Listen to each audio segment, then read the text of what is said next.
Now, after Salah's gone, I detected a change in the match, in the fact that the press didn't seem to be so effective, the Liverpool press, and Madrid started to be able to pass the ball around, but still not really looking threatening. Now, Kroos and Modric played. I think Modric's 32 now, and I've noticed in the game against Bayern Munich and the games against Juventus and Bayern Munich, not quite the force getting around the field that he used to be. I just was watching the game, and I thought they restricted him to the right-hand side of the pitch. Yeah, that's which right. I thought it was a really, really bad mistake, because what Modric is great at is dictating the pitch. If you're restricted to the right-hand side of the pitch, you can't dictate the game to the left-hand side of the pitch. And that's where he was. And I thought that was a bad move, because he's the one that gets on the ball all the time. So why they did that, I don't know, but I think that's one of the reasons. And I think that obviously wouldn't help a man in looking, well, is he physically able to do it or not, because he never got an opportunity to do it. I mean, the way they line up basically is Casemiro is the anchor of the midfield of a three. He's more a defensive player and a good anchor.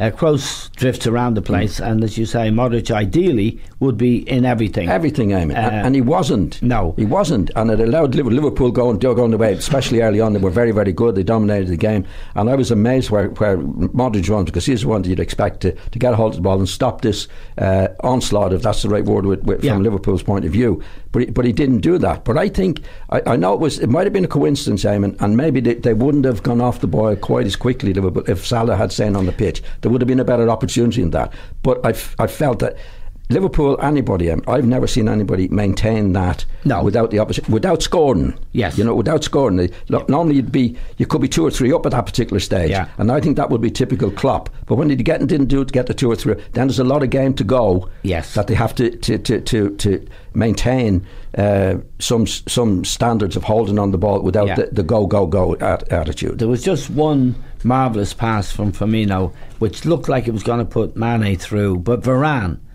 is very, very quick and good in the air, but his pace, he just nipped in and made the interception when Mane would have been one-on-one with the goalkeeper. The other thing, of course, Salah missing, brought into play in a big way, was Marcelo, who's an outstanding attacking player for Madrid, always wants to get on the ball. Now with Salah missing, there was no threat in behind Marcelo, so it was easy for him to do what he naturally is inclined to do, get forward. It's hard to know, whether the game would have changed anyway. You know what I mean? Obviously Salah on the pitch, but having gone, 20-25 minutes without scoring, having on top.